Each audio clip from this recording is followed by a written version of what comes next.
now instead of just sitting down at a desk and doing your job, your job is not defined anywhere. You can almost no longer say that's not part of my job description. Like, that phrase is becoming antiquated.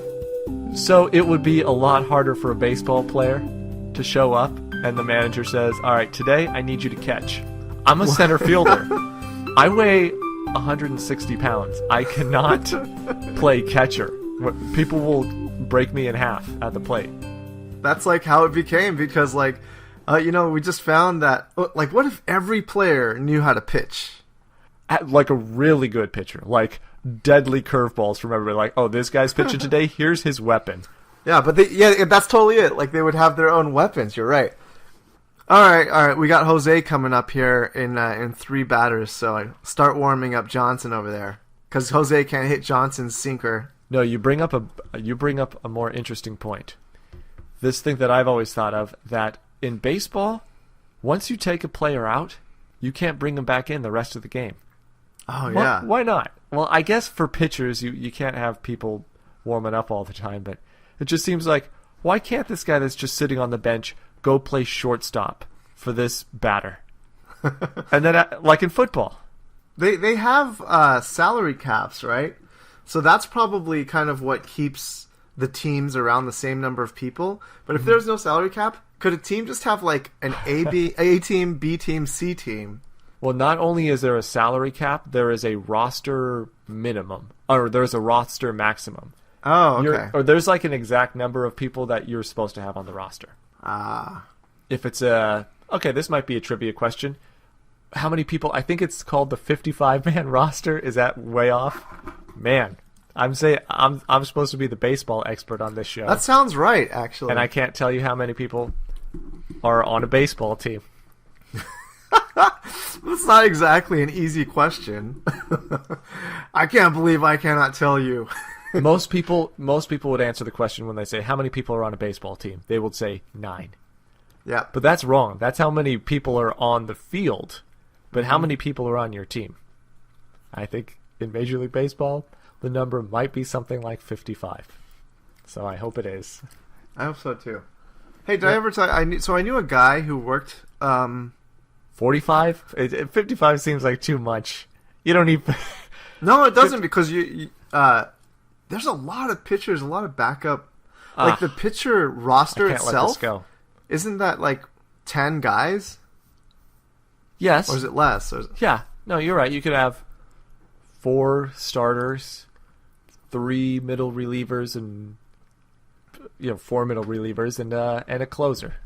And maybe you can't find your closer, so you keep trying to put all these different people as your closer until some guy finally wins 35 in a row. That seems to be the story for every team. Every team has some guy that's the best closer in baseball for a couple of years, and then somebody else is, and everybody has like these 40-game streaks. It's like bowling. Most time I see somebody bowl, they bowl a strike. There's this, I saw this video, kind of something about this, like records being beat, Yes.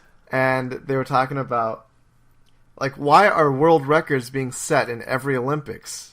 And we're so many Olympics in. Mm-hmm. And a big factor of it is the fact that nowadays, because population grows, sports in general have more people to choose from. And there's higher percentage chance that there's going to be somebody who's capable of beating previous records. Simply because of population growth, it says. Yeah. No, there's like 4 or 5 reasons, but that's one of the main ones. Interesting. I hadn't thought of that. All right, where did you see this? Saw it on YouTube. I think it was either Vsauce or I think it was Vsauce. I don't know what that is. Oh. You should check out YouTube, man. It's a pretty awesome medium. Let me write that down. YouTube. Okay, I'll go check that out. All right, that'll be a trivia question. What is this YouTube that Mike was talking about? Sonnet 31 this week. Boom, I got there. Last week you said the Sonnet number, so I had to reclaim the title. It's like a King of the Hill game. Who has the longest reign of reading the episode number? Me. Probably you. Yeah. By far, I've done pretty much, well, not episode number, you mean sonnet number. Yeah, sonnet number. You've done pretty much all of them, so, man, you had to fall sooner or later. No, some teams go unbeaten. And hitting streaks go on for a long time. Well, Well, look, you got it back. All right, which one was it? 31? Yes. Ooh, okay. So the last couple of weeks, 2 weeks in a row, the theme was the same thing. And that theme was, my thoughts go to terrible things when I'm sitting there thinking alone. And then I think about you, and my life is better. Yep. 2 weeks in a row. That's right. And they also have kind of a similar theme of travel. So we think Shakespeare is on the road again. There were 2 about travel, and then 2 about just thinking. So maybe he's still traveling. He might talk about being depressed, or we might see something completely new. I kind of hope we see something new. Me too. Just as beautiful. And, it seems like we've come across kind of a little area of Shakespearean sonnets where they're a little bit more popular. People know about these ones. Oh, that's right. Reading. It said last week that it was one of the most popular sonnets of all. Sonnet 31. Sonnet 31, and here we go. Thy bosom is endeared with all hearts, which I by lacking have supposed dead, and there reigns love, and all love's loving parts, and all those friends which I thought buried. How many a holy and obsequious tear hath dear religious love stolen from my eye, as interest of the dead which now appear, but things removed that hidden in thee lie. Thou art the grave where buried love doth live, hung with the trophies of my lovers gone, who all their parts of me to thee did give, that due of many now is thine alone. Their images I loved, I view in thee, and thou, all they, hast all the all of me. Interesting sonnet, William Shakespeare. Sonnet. Yeah. You said the word love a million times in the first quatrain alone. And then you said the word all a bunch of times near the end. Oh, and then the word obsequious. Here's the thing: obsequious. When you were stuck on it, I was in my head I was pronouncing it correctly, obsequious. But then I was like, wait a minute, what does that mean? I shouldn't get so cocky after all. Did you look it up? No, I've been sitting here the whole time. I was completely enthralled in your read. How dare you suggest that I would look it up while you were talking? We will look it up. I just wanted to point out right now, I just wanted to admit it and not edit this out, which I could still do if I want. But hey, guess what, everybody? My name is Scott, and I don't know the meaning of the word obsequious. Maybe we'll get it in context. We'll see. That's true. All right, so first thoughts, initial thoughts. What do you think? What are you feeling? What does this sonnet make you feel inside?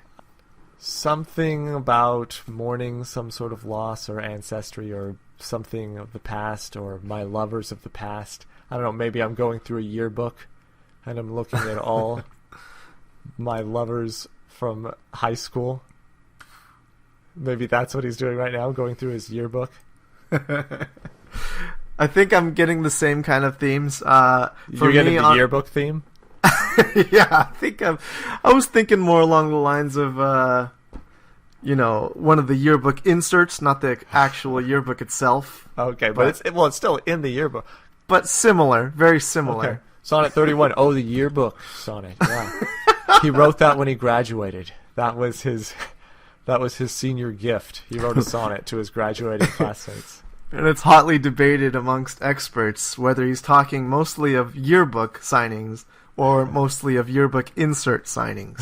Did you guys have the insert in your day and age? All right. Well, first of all, we're very close. Yeah, we're the same. So I don't know where you're coming at me with that.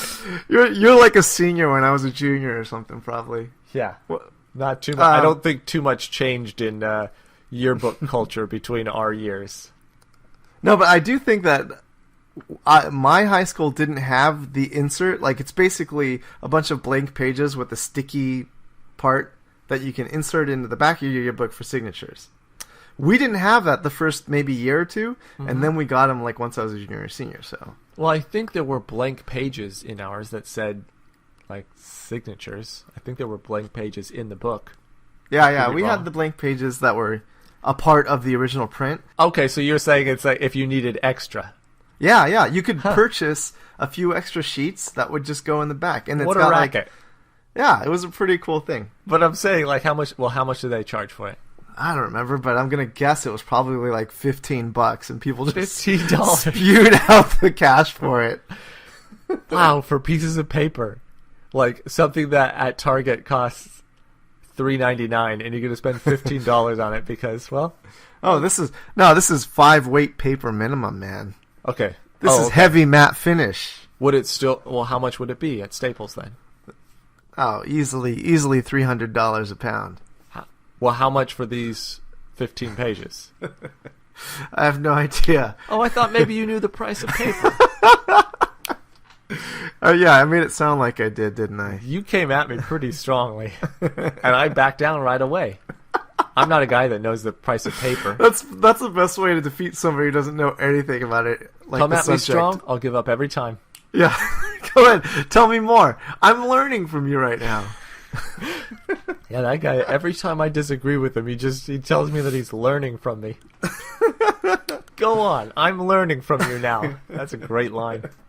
I'm going to start saying that every time somebody says something that I disagree with. I'm going to be like, tell me more, because I'm learning from you right now. I'm learning this point of view. All right, let's get back to this All good right. sonnet here. So, from the top. Thy bosom is endeared with all hearts. All right, so your heart is endeared with all hearts. I don't quite know what that means. Which I, by lacking, have supposed dead. Because I don't have, I don't know, this sort of... This power Yeah, of endearing hearts. sure. So maybe he's not as sociable. Uh-huh. What's he having supposed dead? Which I, by lacking, have supposed dead. All hearts? Ah, okay, I see. Like the possibility of gaining, people who like you. Sure. Getting a lot of signatures in your yearbook. Yeah. This is a plan of getting a lot of signatures. You have a plan, but I don't have that plan. So I'm not going to get signatures. So I don't even believe signatures exist. Oh, great! We got another anti-signaturist over here. Yeah. No, I don't believe in it. Never seen one? We got a club over here, the non-signaturists. If you want to join, just sign right here on this line. We need 50 of you to write your name right here. We do not sign our name, not in our club. Need you to fill out this paperwork right here. Initial right here. Releasing us of all liability. All right, from here on out in our club, there will be no signatures, folks. Oh, and Jim, it looks like you forgot to sign on line 3. You're out of the club. Without that signature, you're out of the club for good. So here's where we're going to have to look up the word obsequious, because how many a holy and obsequious tear hath dear religious love stolen from mine eye. This might be people that he was in love with that then got religious. So they're not going to do that kind of thing with me. As interest of the dead, which now appear, but things removed that hidden in thee lie. And interest of the dead. That's a stringy sentence there for me. Yep, that went on a long time, buddy. Here, I'll look up obsequious real quick. Okay. It's an adjective describing obedience or attentiveness to an excessive or servile degree. So holy and obsequious. So if you're obedient, it's like when you're obeying God. And tear is like how they're always crying at the in all the art images and stuff. There's a tear. Yeah. Yeah. A lot of tears in religion. How many a holy and obsequious tear hath dear religion, how hath dear religious love stolen from mine eye.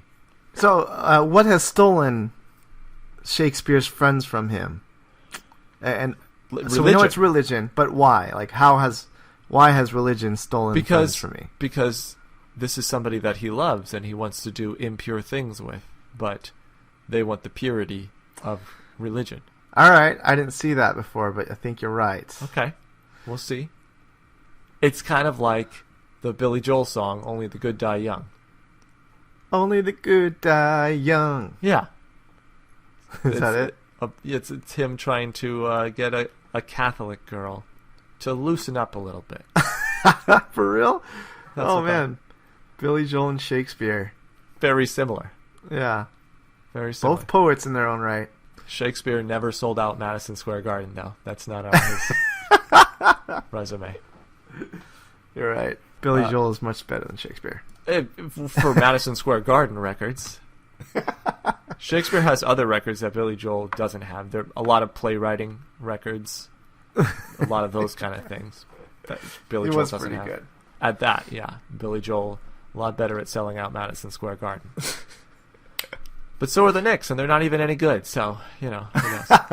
Oh. As Interest of the Dead, which now appear as Interest of the Dead, is that maybe of Jesus or religious figures from the past? Yeah, I think so. My original thoughts of that were he must be living in a time of kind of religious revival, I guess. And maybe the interest of people who have died is like, coming back again. Interest of the Dead is a phrase referring to religion, you think? Okay, as Interest of the Dead, yeah. Which now appear, but things removed. So if that's appearing, if your Interest of the Dead, if your interest in the Bible is here, then something from you is removed, and it's inside of you still, but it's hidden, and that's maybe your sensuality. But thou art the grave where buried love doth live. So there is love inside of you. Let's use just the term love. Mm-hmm. And he's, I guess, differentiating it from religious love. So there's love and there's religious love. Yeah. So he's saying if you're turning to religious love, then your body is a grave because there's going to be this other kind of love that dies inside of you. Hung with the trophy of my lovers gone, all the people of... Is he saying all the people of my loves past? I don't know. Hold on. I'll figure that out in a second. The hung with the trophies, does that mean like he's hanging trophies on the wall? Or hung as in like when you hang a person and then they die? I think it's hanging a trophy on the wall. Okay. Of my lovers gone, so of my lovers past, so notches in the bedpost. Yeah. Crudely, I'm sure it's much more elevated than that. But well, it's more eloquently put. But who all their parts of me to thee did give, that due of many now is thine alone. So, okay, wait a minute. So, I have experienced a lot of love in my life from people, and now I want to love you. But because you're turning to religious love, all this love that I have to give is going to die inside of you because you're not going to be able to pass it along. Wow. Nice. Their images I loved, I view in thee, and thou, all they, hast all the all of me. The images I loved, I view in thee. So everything that all the love that I've felt in my life, I'm projecting that onto you. So I've soaked up all this love, and now it's like some sort of science fiction ray. You collect all this energy. And then like the Care Bears, then it like shoots through your stomach in a laser beam. Care Bears are very violent, except they're shooting love instead of something negative. There should be blood in the Care Bears series. If they were just shooting a ray, and then the bad guys like exploded or melted, or there was blood, like in Indiana Jones and the Raiders of the Lost Ark, when the Nazi dude's face melts off. Yeah, like when their faces melt off. If that happened in Care Bears, kids would not like it, even though the Care Bears are cute the rest of the time. Eventually they'd be like, I like those movies, but then they scare me way too much. It's not good. But the fact that they're shooting out love rays, it's great. So that's what Shakespeare's doing. He's soaking up the love from everybody that's ever loved him, and he's shooting it out Care Bear style onto you. That's pretty awesome. I'm going out on a limb there, but the answer is A. Care Bears. Is it Care Bears? Looks like it is. Our judges say yes. We polled 100 people to compare Sonnet 31 to something. Top 4 answers are on the board. Ding, ding, ding. Care Bears. Show me Care Bears. 47. Do we dare go from the top, or do we just... This was a tough one. It is. I think I really do want to go from the top, with Yeah. this in mind, with our interpretation in mind, or with Care Bears basically in mind. yours, because you've got a lot more input on this one than I usually have. And Well, I think it's because I'm getting stuck on a few things, which is why I want to go through it one more time. I think I also watched a lot more Care Bears than you did. But I watched more Ninja Turtles, and that's where I'm trying to pull out of this. I'm trying to pull Ninja Turtles out of Sonnet 31. That's true. I saw the movies, but I didn't watch a lot of the cartoons, so I couldn't. I got you there. I couldn't compare this to Ninja Turtles right now off the top of my head. You'd have to give me a week. Thy bosom is endeared with all hearts, which I by lacking have supposed dead. And there reigns love and all love's loving parts, and all those friends which I thought buried. So, by the way, he's rhyming the word dead with buried. Is that how you have it written in yours? Oh yeah, it's hearts rhymes with parts, loving parts, Uh-huh. and dead is buried, but it Yeah. must be a different word back in the day.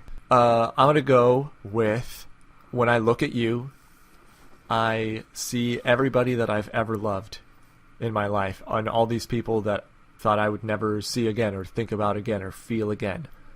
All those feelings from everybody that I've ever loved, it comes back to me because when I look in you, because of your heart. All right? That's my first quatrain. When he says friends, so Uh-huh. And there reigns love and all love's loving parts, and all those friends which I thought buried.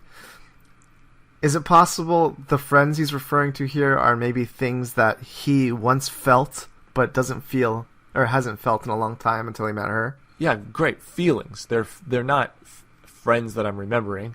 It's feelings that I'm having again. So they're my little friends, my little feelings that. Yeah, that's what I'm wondering if you think that. What a great thing to say. If your mind is flooded with endorphins, you should say, they're my little friends. Yeah. My little friends are back. My little friends swimming around in my brain juice. It almost sounds dirty. It almost sounds Shakespeare-esque. Yeah, my gummy brains. All my friends are swimming up there in my gummy brains. Oh man, I never want to have a feeling again after that description of it. I gotta stop all feelings. So that's my interpretation of the first quatrain. Gummy brains. All right. All right. So that's kind of like a turtle, a ninja turtle. No. Okay. How many a holy and obsequious tear hath dear religious love stolen from mine eye? Hey, I just had a quick thought. What if? Okay. So when he says, "How many a holy and obsequious tear hath dear religious love stolen from my eye?" Do you think? No, maybe not. Now that I read it again, I was thinking maybe he was saying he was referring to the holy and obsequious tear as death. So how many loves have I had stolen from me by death? But hath dear religious love doesn't really the word love there doesn't really support my guess. Stolen from mine eye, I think means when you cry, then that thing that made you cry stole a tear from your eye. Oh, okay. So we talked about this last week or 2 weeks ago or something. The movie About Schmidt stole some tears out of my eyes. For you, the movie Rudy stole some tears out of your eyes. That's such a great way to put it. Don't you go stealing tears from my eyes. Yeah. How many a holy and obsequious tear. So the holy and obsequious tear is stolen from mine eye. But it's stolen because of religious love. So I'm still going with my feeling that the person that Shakespeare is loving is turning to religious love. I'm agreeing with you. I'm just now realizing that I think stolen from mine eye, again, is just him crying. As interest of the dead, which now appear but things removed, that hidden in thee lie. Well, originally we said that interest of the dead means following religious doctrine. And once you start doing that, there are things removed. I think I probably have that wrong, but oh well, I can't come up with something better. It's kind of as close as we can get to match our theme that we're coming up with here, though. Yeah, we're really trying to pigeonhole it. If you stretch it, it could make sense. Yeah, our theme is made of Play-Doh.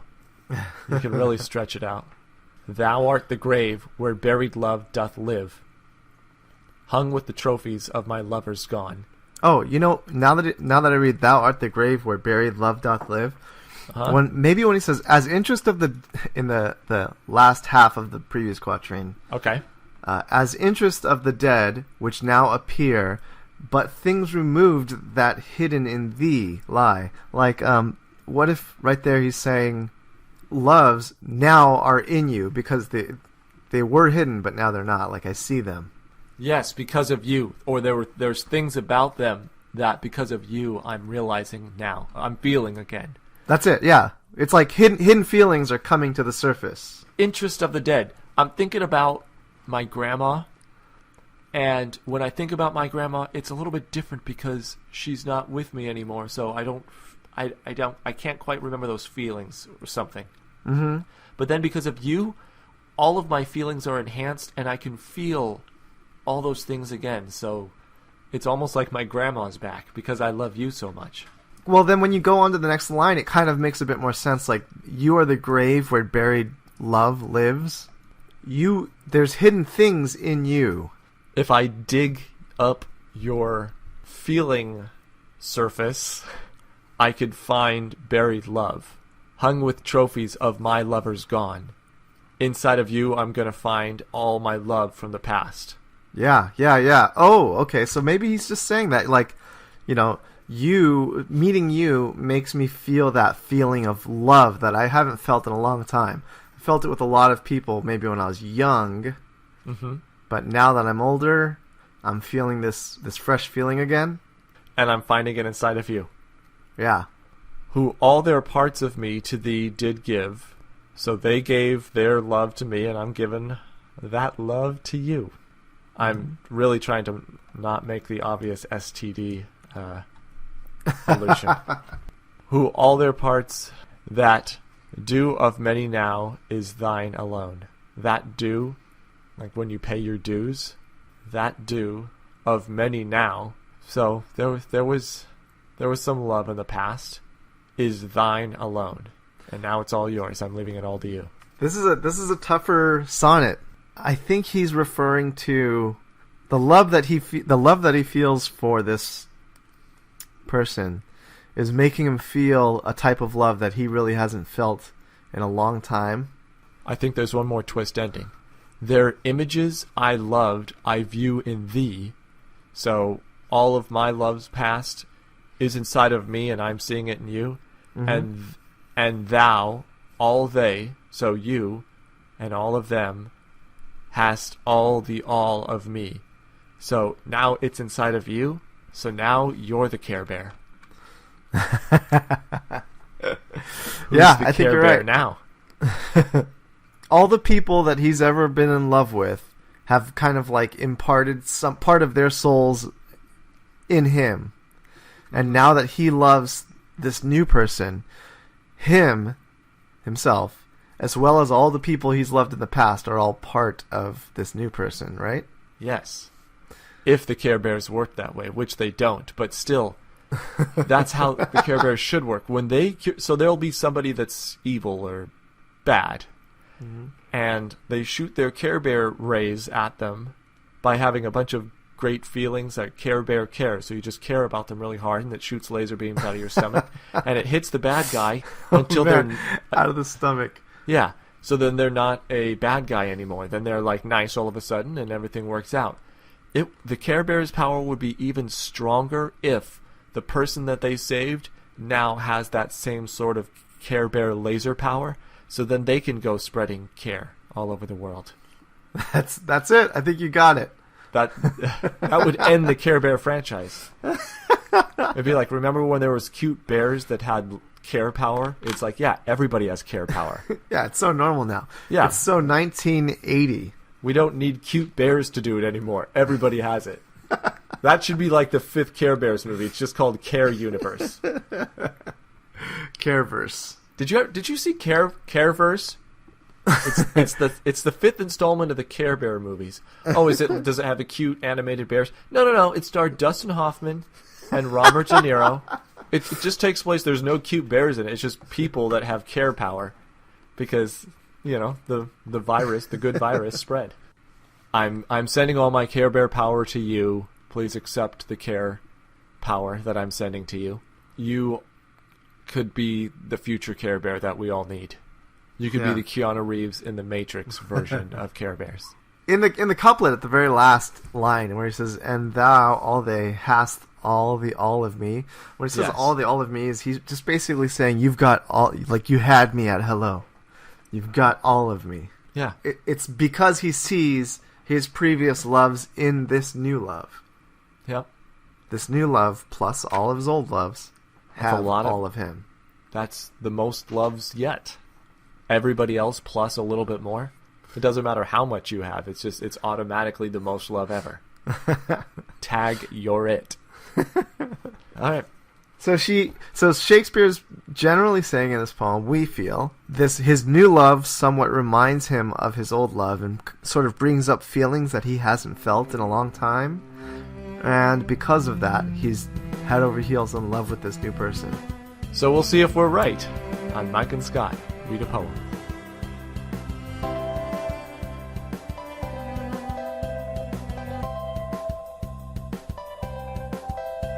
We're back, and the first most interesting thing I'd like to point out was the word buried does rhyme with the word dead if you pronounce it buried. And that's what Shakespeare's Dash Sonnets told us to say. What's something that you found? When Shakespeare was referring to holy and obsequious tear, he's basically referring to the fact that he's had friends that are now gone, whether they're dead or they've moved away and not, become non-friends just through distance. That could probably be debated a little bit, but generally the idea is that he once had friends that are now gone. And so that's a bit different from what we were kind of interpreting from that. We were kind of pulling it in the direction of maybe Shakespeare saying that religion is the one stealing these loves from him. It's not there. Yeah, that's not exactly there. But the idea is generally the same. So we weren't that far off there, while it sounds like we missed by a lot. The general idea is that he once had friends and he no longer has them. In that line, the Care Bear analogy still works, though. Yes. That all of my past loves are now there. You have the energy. You have all that love. You have all the energy of my past loves and me all inside of you. That's how much love you have. Yeah, and see, another point that I kind of wanted to bring up is that I feel like us missing on that point right there in particular kind of shows how fun interpreting these poems can be and how much it's actually needed, Like, you can't just read this sonnet and then understand exactly what it's saying. You got to go line by line and pick it apart, and sometimes you miss the mark, which we did a little bit on this one, but I enjoyed the journey that it took us on. You don't have to cheer me up when I make an out. When I'm coming back to the dugout and I look like I'm sad. I am sad because I just got out. I don't want to feel happy right now. You don't have to cheer me up. Then I'm mostly trying to cheer myself up. Saying it to myself. No, we did good. So how many a holy and obsequious tear hath dear religious love stolen from mine eye? The websites are telling us it's probably just how many people have I cried about at funerals, thinking, they're gone. I'll never see them again. But when I look at you, I see them again, because they were love and you are love, and all I see is love. Right there in that little area of the sonnet that we sort of kind of missed a little bit was Shakespeare says, "As interest of the dead which now appear, but things removed that hidden in thee lie." The interest of the dead, rather than what we thought originally as interest of religion. Interest of the dead here from Shakespeare's Dash Sonnets is saying that that's actual. It's similar to monetary interest that has come due when I see you and I see all my old friends in you. I had a plan where I was going to get 17.99% interest on all the debt, and I couldn't cash it out. And then you appeared, and you were like a website that had a button that said cash out rewards. And I was like, yes. All those rewards points I was saving up, I get to cash them in because I just opened up a line of credit of love from you. And now you have a credit line with me and everybody else. It's this big Ponzi scheme, but we're all in on it. So it actually is going to work. It's a Ponzi scheme of love. That's such a good metaphor. So, Sonnet, do you think a Ponzi scheme of love would actually make the world a better place? Yeah. Love me, and then you get two people to love you, and those two people have to, and then all of a sudden everybody's loving each other. The person that started the Ponzi scheme, they would have the least love at all, of all, or would they have the most love of all? Because they'd have the most love of all because he's the one who started the whole scheme. So everybody has to love him too. Yeah. Okay, so it's the people at the end that have the least amount of love. But just as long as you can get... It's the strength of the love back to the first person, which helps a Ponzi scheme to continue living. I just figured out that's what religion is. God started a Ponzi scheme. And he's trying to get the most number of people to love him, but then we created Facebook, and now we're competing with him. So this is some people call it the Care Bear sonnet. Some people call it the Love Ponzi Scheme sonnet. I think we did pretty good on this interpretation. We got off a little bit, but that's what makes, doing this whole thing a lot of fun for me. It's just trying my best to figure something out and then seeing how close I got. You're trying to make yourself feel better again. You're not going to get a strike on every ball. And now I switched to bowling, by the way. I know that it sounded like I was still talking about baseball, and you're like, how can you get a strike on every ball? That doesn't... One pitch at a time. No, I switched to bowling. You're not going to get a strike on every frame, is what I meant to say. Any bowling facts you want to look up?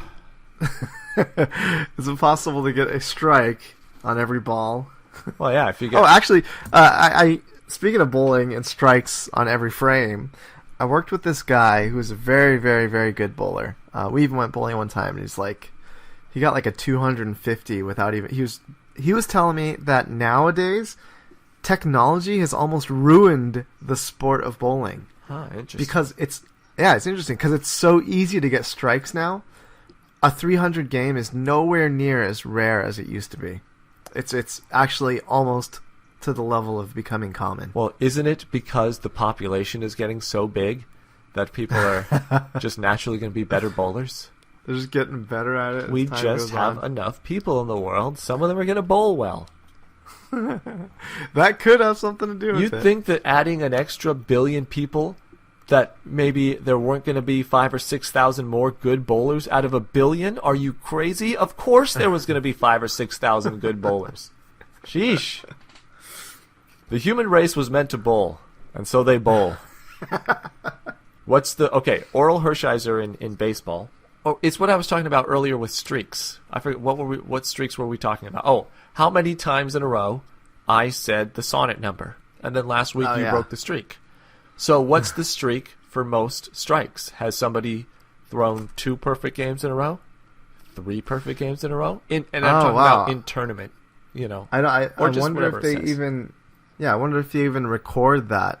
I'm sure we'll look that up. So bowling strikes in a row. Yeah. And if it's possible, in baseball strikes in a row. How many strikes in a row? Yeah, is that even an impressive record? Like, is the record 20 strikes without throwing a ball, but he also gave up 4 runs? Has there been any games where every single time a pitcher threw, he threw a strike? No, impossible. No. That's impossible? Yes. I would say I would be impressed if the record is over 15.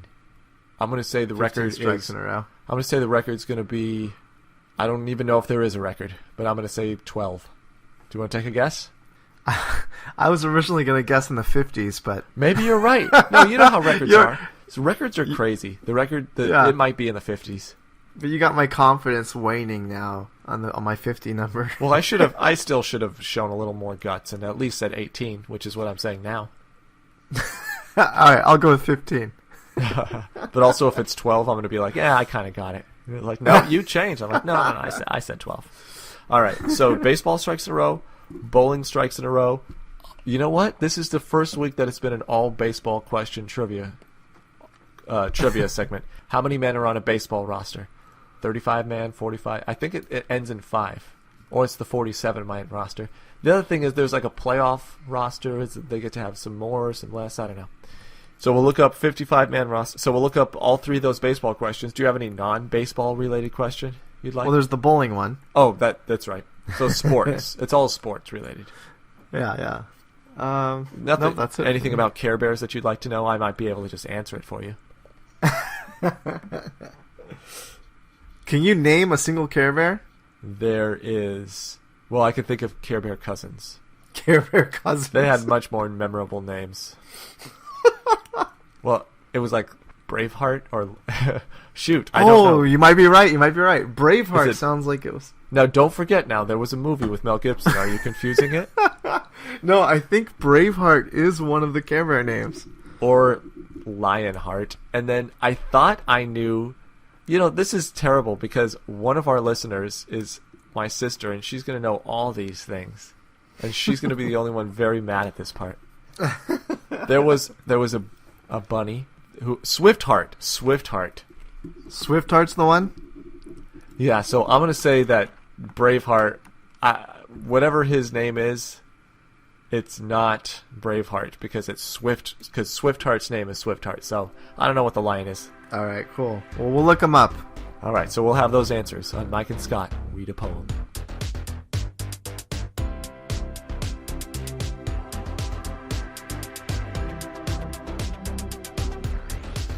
We're back. I got some answers wrong, which I didn't even have many guesses for Care Bears, but I was very satisfied to find the answers for the strikes in a row. But what shall we start with? Let's start with Care Bears. Care Bears. So, looking up the original list of Care Bears, there's 1, 2, 3, 4, 5, 6, 7, 8, 9, 10. There's 10 of them. Uh-huh. And the what was the one that we were looking for? Something Heart. Braveheart. Well, there is no Braveheart. Oh yeah, Swiftheart. Swiftheart, which I said was a Care Bear cousin. Yeah, you were right. So the Swiftheart was a rabbit who was part of the Care Bear cousins. Now, I didn't know that there was a Care Bear cousins, so when you mentioned it earlier, I thought you were just making them up. And you thought I was riffing. Yeah, I was like, yeah, sure. There's Care Bear cousins, and you just so happen to know those better than the original Care Bears. Yep, but I do. It would be like so you don't know Care Bears very well, so you didn't you thought that I was wrong, but you didn't say anything. But if I had said, the Teenage Mutant Ninja Turtle cousins, you would have known. Yeah, I'd be like, sure. There's no cousins of the Ninja Turtles. It was a freak accident. Ooze spilled into the gutter. They just introduced cousins, and it's like turtles that were also happened to fall into the same ooze, like 20 minutes out of town. Never met these other turtles before, but they consider each other cousins. No, they just so happen to be cousins. They're also... So there was a turtle nest midway. Well, actually, I did watch a documentary about some sort of turtle. They travel a very far distance. They have long lives. They have very impressive lives. Oh, they do much more than you or I. They'll accomplish more than we could ever dream to accomplish. They see places. Oh my goodness! This turtle movie, I tell you, it was on Netflix. Just search turtle movie. The turtle movie. Yeah, not Teenage Mutant Ninja Turtles, but watch those also. Those did the same thing. It swept me away into a place that I had never been before. Turtles that are ninjas. That's a good character. The guy is just super satisfied. He's a movie reviewer who's super satisfied with any concept that's not regular reality. I tell you, I've heard of a draft, but a backdraft? I've never heard of such a thing, and this swept me away. I know the story of Aladdin, but to think of putting Robin Williams as the voice of the genie, I was swept away. Swept away guy. Coming to a theater near you in 2014. He makes you feel really good about yourself. He just explains what he saw, and then he says, I was swept away. Let me tell you, to watch a game show where they spin a wheel and guess letters and then say words, to put that together, I was swept away. I was swept away. You gotta come up with one where it's like a real world situation where he's getting swept away. It's like, so I was standing there next to the street sweeper. I was standing there in the gutter, and along comes this car with bristles spinning about. Now, you'd think those bristles can't be very strong. There can't be much suction. Nothing bad's going to happen. But I tell you what happened. I was swept away. I was swept away. All right, so let's get back to these trivia answers. The record for bowling wasn't too hard to find. 47 strikes in a row. 47 strikes. So Yes. how many for a perfect game? Did you happen to see that in your research? 12.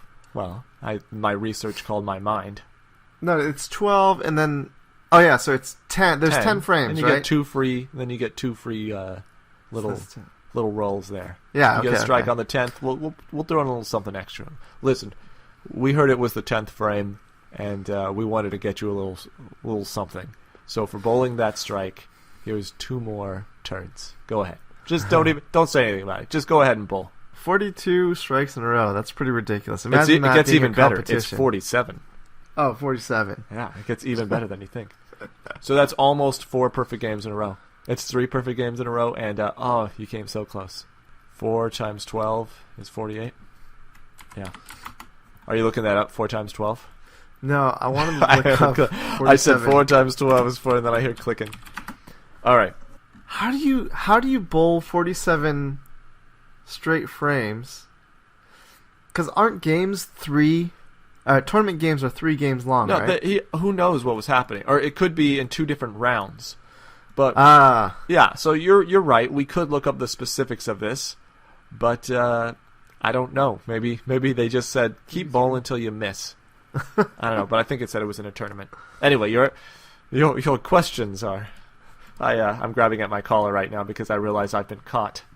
All right, for baseball, in 2012, Bartolo Colon pitched 38 strikes in a row, and that was the most since 1988. 38.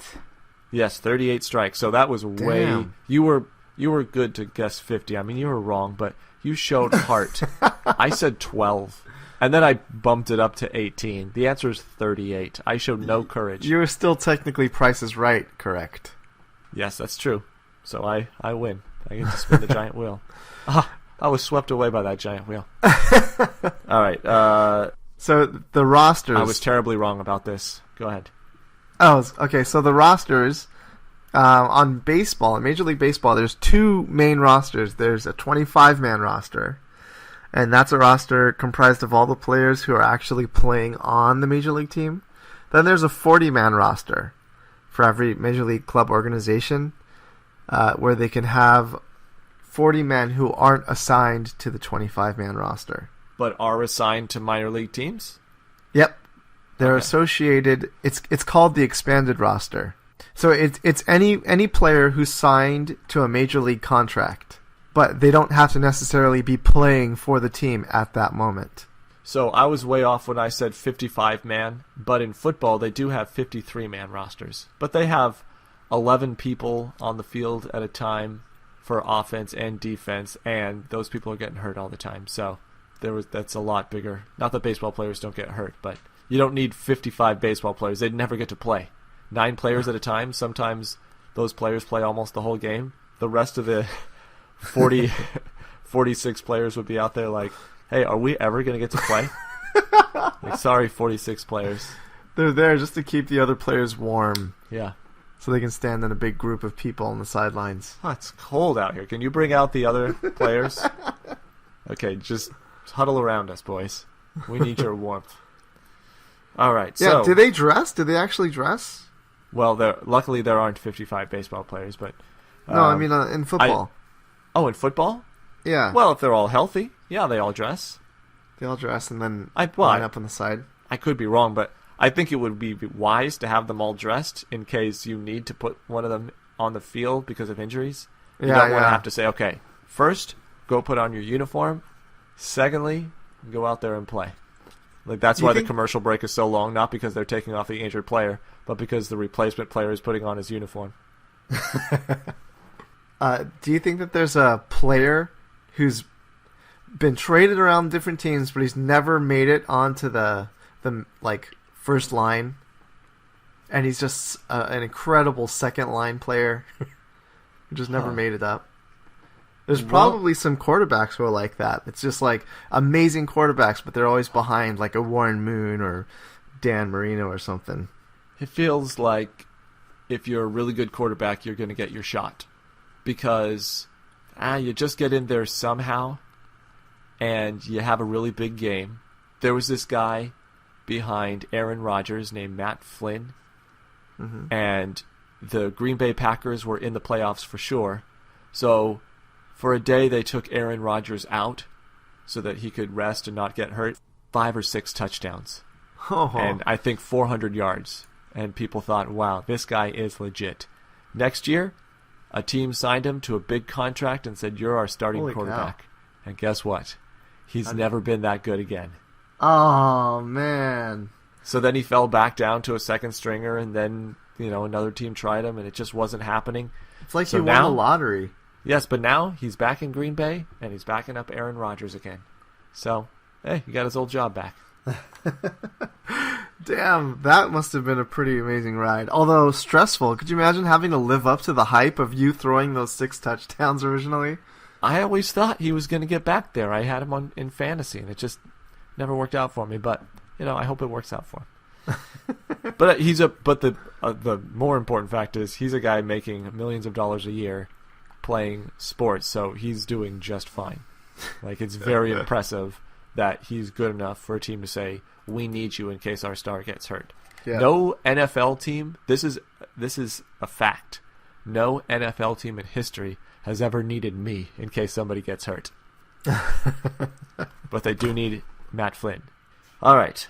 So, this whole episode was about me beaming positive energy to Matt Flynn.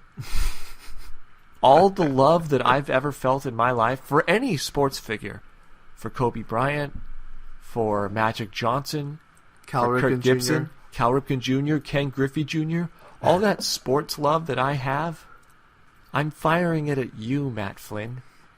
And it's you now who are full of that energy.